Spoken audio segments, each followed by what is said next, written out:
Madam మీ పేరు? నా పేరు కళ్యాణి ద్విభాష్యం. నేను క్లాసికల్ సింగర్ అండి నేను. సో నాది ఆంధ్ర అండి, బాపట్ల నాది, మా వారు విజయవాడ. మేడం ఆల్రెడీ మనం ఏపీలో అయితే ఎలక్షన్ స్టార్ట్ అయిపోయింది మేడం. వాడివేడిగా ప్రచారాల్లో ఒక పక్కనేమో ఎన్డీఏ కూటమిగా వస్తున్నారు, ఒక పక్కన జగన్మోహన్ రెడ్డి సింగిల్గా వస్తున్నారని చెప్పేసి అంటున్నారు, ఆయనే అంటున్నారు. ఇంకొక పక్క చూసుకుంటే ఆయన 5 సంవత్సరాల పరిపాలనలో మీరు చూసిన అభివృద్ధి గురించి, సంక్షేమం గురించి చెప్పాలంటే మీరు ఏం చెప్తారు?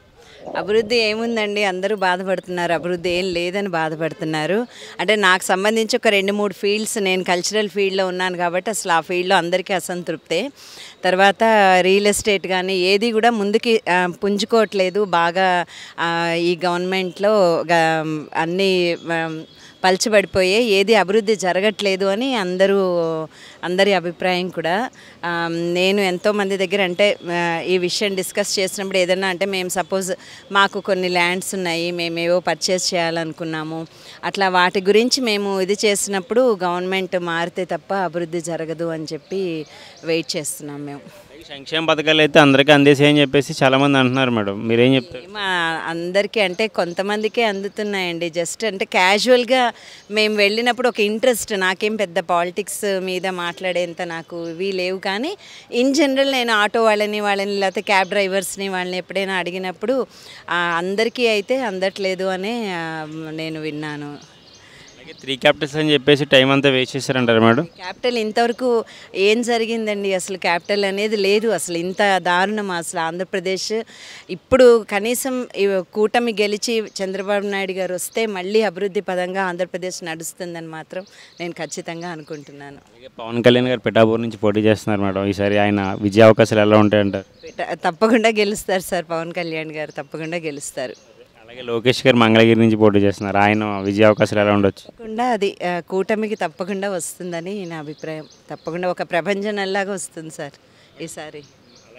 వైసీపీలో పొడాల నాని కావచ్చు, మనకి పెన్ని నాని కావచ్చు, అనిల్ కుమార్ యాదవ్ కావచ్చు, ఇలా రోజా గారు కావచ్చు, గత కొన్ని రోజులుగా సైలెంట్ అయిపోయారు. ఏమన్నా ఓడిపోతారని భయం పట్టుకుందంటారా? ఓడిపోతారన్న భయం మేబీ అయి ఉండొచ్చు. బట్ ఒక పదవిలో ఉండి అలాగా ఒక ఫిల్దీ లాంగ్వేజ్ మాట్లాడడం అనేది ఎంతవరకు సమంజసం చెప్పండి? ఎవరైనా అనుకుంటారు. అంటే మామూలుగా ఉండే జనాలు ఎవరికైనా ఏంటి వీళ్ళ పదవి ఏంటి, వీళ్ళున్న స్థానం ఏంటి, వీళ్ళు ఇలా మాట్లాడడం ఏంటని నాలాంటి వాళ్ళకే అనిపిస్తుంది. నేనంటే నా ప్రపంచం అంతా సంగీతం చుట్టూనే తిరుగుతుంది. అలాంటి నాలాంటి వాళ్ళకే అలా అనిపించినప్పుడు మామూలు వాళ్ళకి ఎందుకు అనిపించదు? ఖచ్చితంగా అనిపిస్తుంది. మేబీ అది కూడా ఒక కారణం అయి ఉండొచ్చు. అలాగే రీసెంట్గా వైఎస్ జగన్మోహన్ రెడ్డి గారి మీద దాడి అయితే జరిగింది గులకరాయితో. సో దాని గురించి ఏంటంటే కోడికత్తి డ్రామాలాగా అని చెప్పేసి ఎలక్షన్ ముందు సానుభూతి ఓట్ల కోసం అని చెప్పేసి అన్నారు, మీరు ఏం చెప్తారు? నేనైతే అదొక పెద్ద డ్రామా సార్, అదేం లేదు. అది ఒక పెద్ద డ్రామా అంతే. సేమ్ ఆ కోడికత్తి ఇది ఎలాగుందో అంత డ్రామా అంతే. ఎన్ని సీట్లు రావచ్చు మేడం వైసీపీకి? వైసీపీకా సార్? లేదు సార్, నేనైతే మాత్రం తెలుగుదేశం ప్రభంజనంలా వస్తుంది సార్, అదే నా నమ్మకం.